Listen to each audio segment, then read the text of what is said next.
My name's Nicky Coote, and I'm the lead specialist for the Borough of Barnet for smoking cessation or stop smoking. And my details are on the slide in front of you. You can reach me on that mobile. You can email me direct. There are two emails that we have. One is for sensitive information, so anything regarding identification of an individual would go to that bottom email, and then anything that was more generic about can you come in and speak at our school, or can you come and do something, on our fate or something, you would email the smoking cessation, so the team email. Thank you. I'm just going to skip through. The next bit always gets my goat because I can't operate my slides, which is never a good start, is it? So let me just do it that way. There we go. So I'm going to kick off just with a bit of information about cigarette smoke. This is something that I'm sure in your years of teaching and being around and knowing about health promotion and health protection, you probably know a lot of this stuff. So forgive me if I'm going over old ground. But we need to remember that 85% of smoke from tobacco is invisible, and there are 70 known carcinogens in tobacco smoke. So it's a very toxic, noxious substance. And there are between 5,000 and 7,000 chemicals per cigarette that we know about. So these are the ones that are recognised. And you can see on the screen then some of them that are listed or known about when we've done investigations into what's in them. So some pretty nasty, noxious stuff, I'm sure you'd agree. And I think it's the invisibility that is really the dangerous thing when we come to secondhand smoke. Parents, carers, people around young people and children who are smoking are passing this on. The great one, smoking still remains, the greatest cause of preventable illness and avoidable death in the UK. This is quite a busy slide. We are going to share with you the slides at the end of this session, and some of them are quite busy, and I'm not going to read them verbatim because that will be super boring. I'm going to pick out what I think is relevant to you. What I would say here is that we're talking about secondary school children, and what we know about age group of 15 or so is that if children at that age, young people at that age, are regularly smoking, and a regular smoker is known as someone who smokes at least one cigarette a day, then 40% of those will actually remain lifelong smokers. And in the context of the fact that we know that 1 in 2 smokers minimum, so 50% of smokers will die from their smoking related diseases eventually, we have something to do about this prevention agenda that we need to think about. We talked just a minute ago about secondhand smoke, and children and young people exposed to secondhand smoke are 4 times more likely to go on to be smokers. Disadvantaged communities often have the highest rates of smoking for obvious reasons, and the exposure to youth at in those groups is exacerbated, and it's really concentrated, should I say. So I think when you've got pockets of deprivation, we know that your smoking rates are going to be higher. So a local picture is this is taken from statistics that have come from Office of National Statistics and also from the ASH survey, which is Action on Smoking and Health. And this is looking at prevalence of smoking at 15-year-olds, so you can see that. So we are still less in Barnet than they are nationally, and we are also nationally less for regular smokers as opposed to occasional smokers too. We've got a reasonable rate of children that are being exposed or trying shisha, and we're not talking here about shisha pens, which are the vape type devices that have evolved recently. We're talking here about hookah, nargile, water pipe tobacco smoking. Typically you see that in cafes, and obviously it is illegal, but we do know in our borough we have a cohort perhaps of people that are doing this at home, and therefore children are being tempted to try that. I was going to just ask if anyone wants to take off their mic for a moment. We've got maybe one minute or so that we could just say, are you seeing a lot of smoking? We're going to talk about vaping. I know that's coming up, but in terms of smoking, is that something that is you're seeing at school or outside of school gates, or you're picking it up at all? I wondered if anyone had any. It's fine if you don't. That's okay. We'll move on.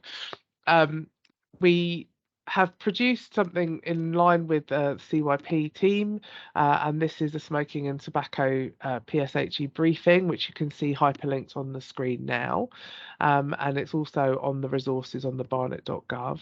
You can have a look at that. It's a 4-page document, which hopefully should give you some extra information that we haven't covered today, and allow you to make contact with us if you need to. Just coming about the risks of smoking and impact of being exposed to tobacco smoke. Um, in the younger cohort, it is about role modeling, where they're seeing parents, carers, peers smoking. It's cool, it's trendy, it's all those sorts of things. It was when I was a child. I don't think it's changed particularly from what I've seen. There's also this sort of secondhand smoke damage, which we just talked about being so invisible, and therefore it leads to an increased likelihood of someone smoking. And there's fire risk and fire safety and things, and obviously the health impacts, the physical health impacts for smoking. From a school's point of view, there's also other things that I guess you're thinking about, and you'll be thinking about this across your curriculum. And it's about, if you've got young people who are smoking, you would need to ask and think about, where are they getting that tobacco? Where are they sourcing it from? Because have you got someone who's standing at the school gates or round the back and providing young people with cigarettes? And are they then linked to grooming or any other risk-taking behaviour and gang stuff that could be going on? So it's a bit about safeguarding as well, I think is what I would highlight from that point of view. So locally in Barnet, we have a strategy, and as you can see, the cohort of your young people and children comes under the auspice of the specialist support team, and that's the team that I head up. And we've got 2 advisors who are also just undergoing their under 18 training. I already have that. Under 18s, anyone from the age of 12 actually can be accepted onto a stop smoking service, and they don't necessarily need to have parental or consent or appropriate adult. We would encourage it for obvious reasons, but actually, if they're Gillick and Fraser competent at that point, we would consider seeing them in an isolated situation. There's support at other levels for adults, so carers, parents can access many other forms of the support in the borough, and I think it's useful to make sure that parents and carers and staff know about what's out there and how can they access it. We've got a website later we can look at. So NICE Guidance is the National Institute of Clinical Excellence. This is the NHS, I guess, guidebook to how to deal with certain problems and certain clinical issues. And smoking, of course, is a huge one. So they have actually just issued a new guidance that came out last year, and it specifically details some of the recommendations for schools. So we were going to look at those, and I think these are the first 4, is that it absolutely needs to be part of a tobacco control strategy, which it is, because your policies are fed into by us and we can have a combined approach. It needs to be linked to your policy, so it needs to make sense, it needs to be evidence-based, and it needs to be integrated into your curriculums. And we know you've got probably 500 million things to integrate into the curriculum, but it is important. And from a school-wide policy, smoke-free policy, I'm just going to bring these 3 boxes up. I'm not going to read through them all, but it is about making sure that appropriate to your age group, you're working with your young people, you're encouraging them to think about what's their prevention, what do they think they can make themselves, how can they protect themselves from some of these things, making sure it's culturally and accessibility accessible. Also that it forms that part of the PSHE agenda of relationships and external kind of relationships and parts of that education about making sure that it's not a closed subject, I think. And then the last thing is really about making sure your schools have a smoke-free policy, and it is robust, and it is policed is the wrong word, but it is definitely something that all staff are aware of, all guests are aware of, anyone who enters the school premises is aware it's a smoke-free area, and this is the norm, because you're then denormalizing smoking, and you're making it less likely that you or your colleagues will be the role models. They've done some work about what should adult-led intervention look like at school, and I've just color-coded these as what I thought was sensible. So on the green side, it's about what should it be, so interactive, entertaining, factual, ability, tailored to ability and age, and then delivered in those who are trained to do so in a non-judgmental way, because smoking elicits a feeling of judgment from most of us, even if we're not really aware of it. It's subconscious for some people. And we need to make sure that if you have got young people smoking, they are able to tell you they're smoking without fear of reprisals, of being judged. Obviously, there might be a consequence of having something confiscated or having some sort of, intervention from the school. But they, if they are regularly smoking, they need to know there's support out there and they can get that. Integrating messages, making sure I mean, this is all, I'm sure, bread and butter to you, so I'm not going to labour the points, but developing decision making and making sure that you've got enhancing self-esteem. You know, young girls are still reporting that they smoke due to the idea that it keeps them slim or it's going to make them slim. There is no, it's anecdotal. Yes, you will not, when you smoke, you're more likely to not gain weight just because you're not going to eat, because you're going to be feeding a nicotine habit instead. But once you stop smoking, you actually resort back to whatever your normal body weight should have been. So it's not a good strategy, to say the least. And obviously, the harm from smoking far outweighs most cases of obesity. Um, Curriculum, tobacco, drug and misuse, and I think it's all part of your PSHE curriculum already. What they have very strongly said in here is that e-cigarettes and vaping needs to be a distinct conversation. It can't be conflated with the risks of smoking. And so this isn't to say that you're glamorizing it or you're saying you should vape. It's saying you're discussing e-cigarettes, making it clear why young people and adults who don't smoke, so these are the non-smokers, shouldn't go down that route. And we're going to look a bit more about that now. So again, a busy slide. I will just kind of go over the headline points. For adult smokers, so those aged over 18, we absolutely know that vaping is proving to be a powerful and effective tool out of smoking, out of tobacco dependency. And this is now backed up by most UK public health bodies, including the NHS, obviously NICE guidance, and there are lots of other bodies that are supportive of vaping for adults who have been smokers. We have seen an increase in the youth vaping, in the youth vaping in England, and my understanding, I would say, of when I've spoken to teachers about it and I've spoken to parents about it, is it seems very much to be these disposable e-cigarettes that people are using. They look a bit like a USB stick, and they're very easy to hide. They can be disguised. They're very discreet in many cases, and they are, of course, been made quite popular by social media and sort of celebrity endorsements. I'm going to say celebrity in inverted commas, but you get the gist. So we know that kids are aware of them. However, what I would say is that the statistics there are now borne out by the studies that have been done, the research been done by ASH, and it shows us that the 11 to 17-year-old group have either never tried e-cigarettes, and that's 83.8% of those questioned, or were unaware of them. Now, by far, I would say that is most children are aware of them, young people are aware of them, but most haven't tried. So I think the never probably aligns more with that 83.8%.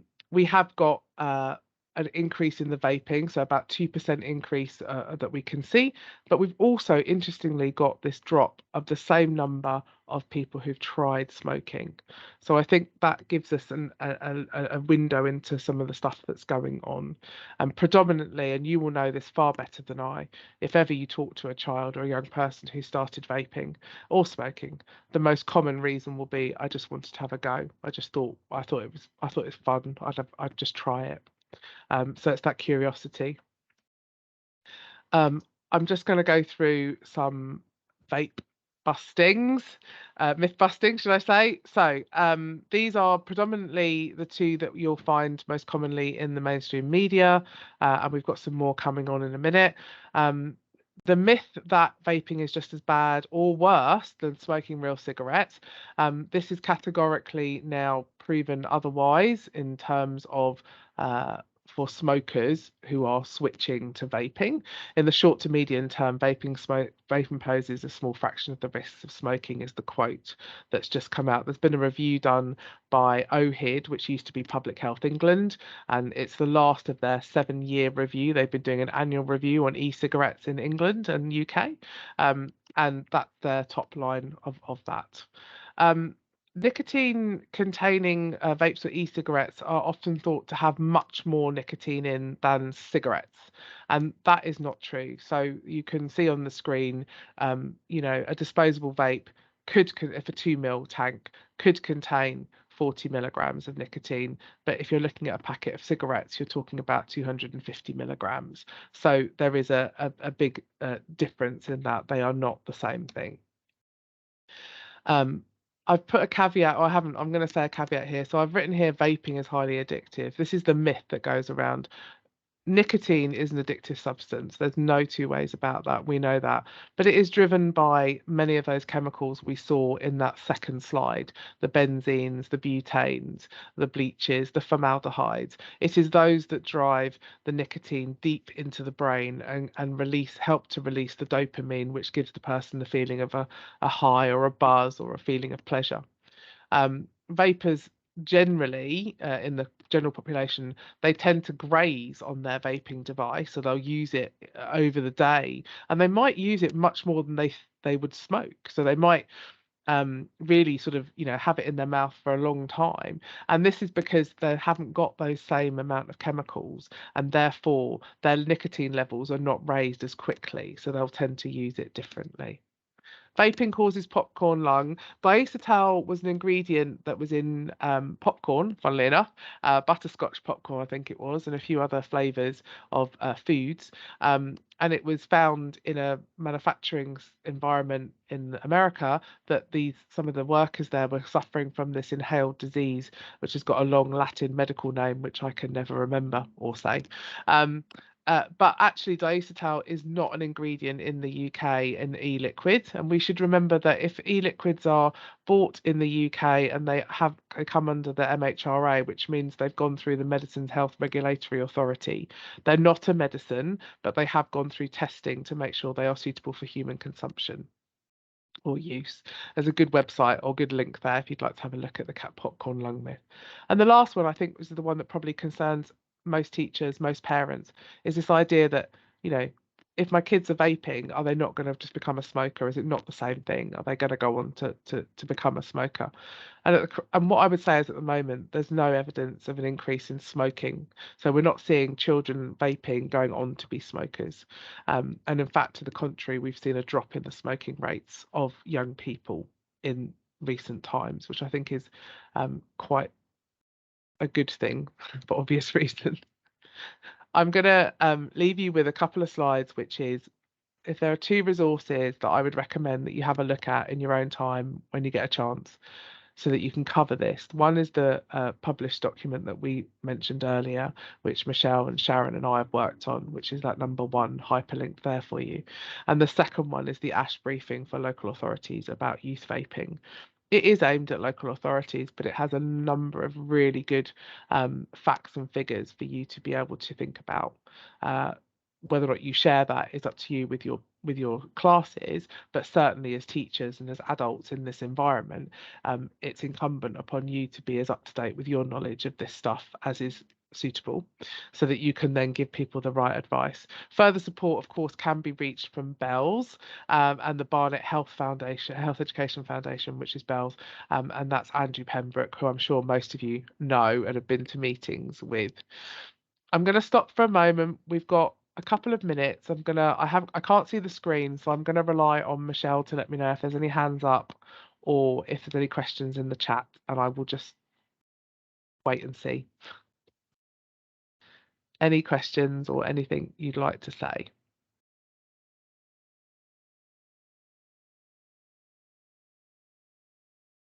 Nothing as yet. Okay. I can't see because I can't see everyone. I'm kind of like I kind of want to look for people, and of course I can't see anything. I can just see my slides. Okay, so I'll take it that there aren't anything burning Oh, questions. someone's Oh, typing. Oh. okay. We'll wait for that.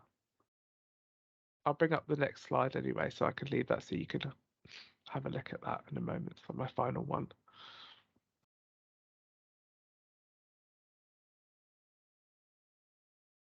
Okay, someone has put in the chat, children are able to buy vapes. Are the authorities looking at these outlets?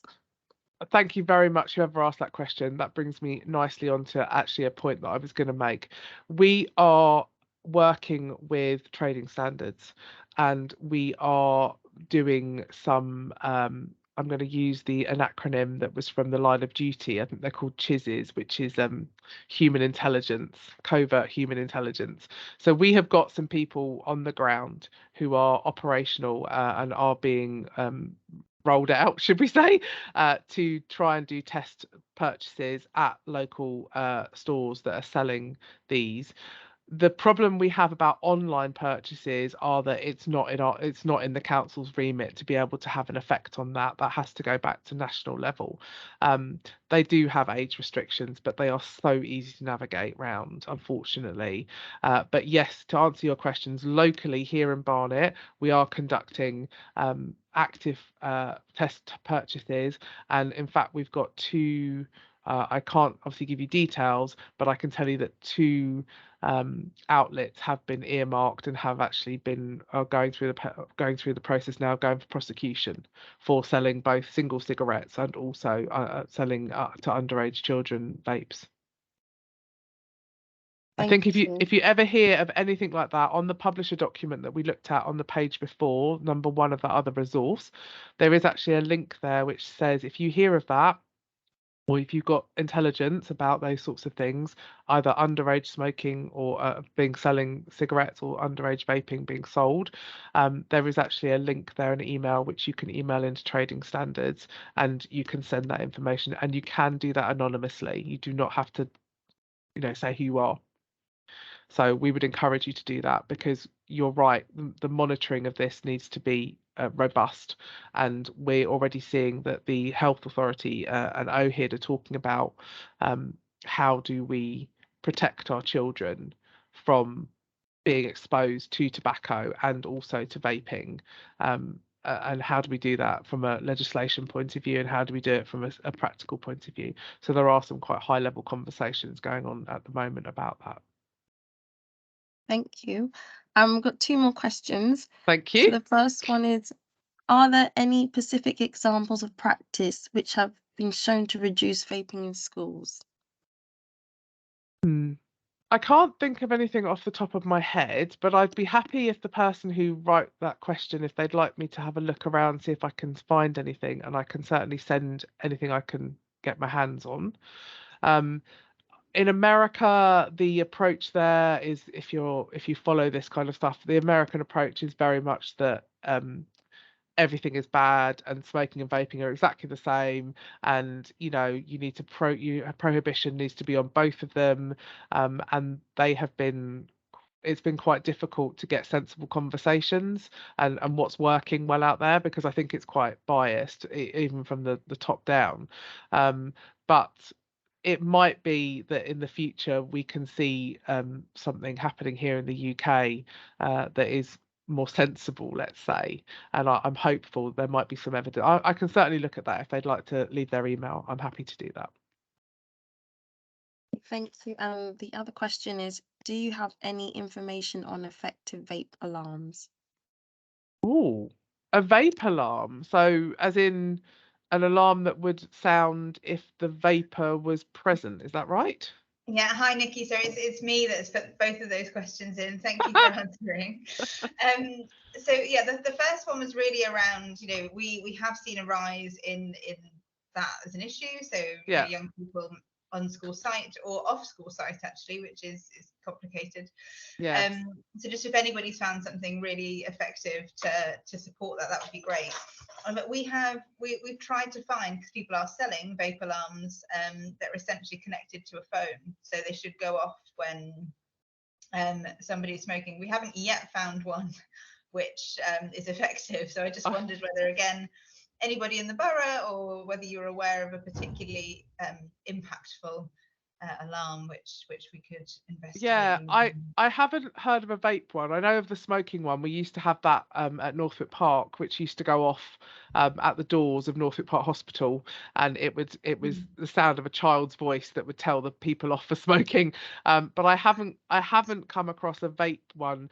I don't quite know how that would pick it up, because I guess, well, there must. I will happily put some feelers out on my Knowledge Hub network across London, and I will see if anyone has got any information on anything that's worked on those two things that you've asked. Yeah, that'd be fantastic. Just because I say that they are advertised, but you're right, the ones that we trialed didn't work. So whether anyone's found something more effective would be really helpful. Okay, no, thank you. Thanks for both. I will do that, no problem. Any other questions? No, there's nothing else in the chat. All right, thank you. So before I leave you, I'm just going to leave you with some resources and some thank yous. These are all hyperlinks to different documents that I've pulled information from. I'm not very good at citing stuff, so apologies for that. I'm a bit out of depth sometimes with my academia stuff, but they've got some really good resources and they're really good things to read through. What I would say is that training is available from NCSCT, that's the National Centre of Smoking Cessation Training, and this is available for very brief advice on secondhand smoke, also on e-cigarettes. It's also available on smoking in pregnancy, and it's available in a variety of other things.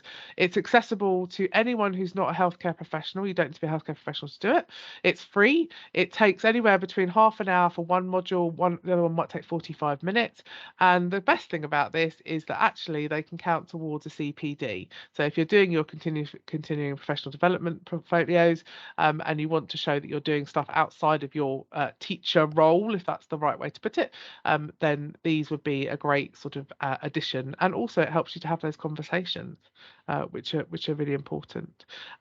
So thank you so much for your attention today. Apologies again for the slow start this morning and the mix up of the links. I hope it's been useful, and I'm very happy for anyone to contact me on the first page. That my details are on there. Very happy to take any contacts or any questions after this meeting. Thank you very much.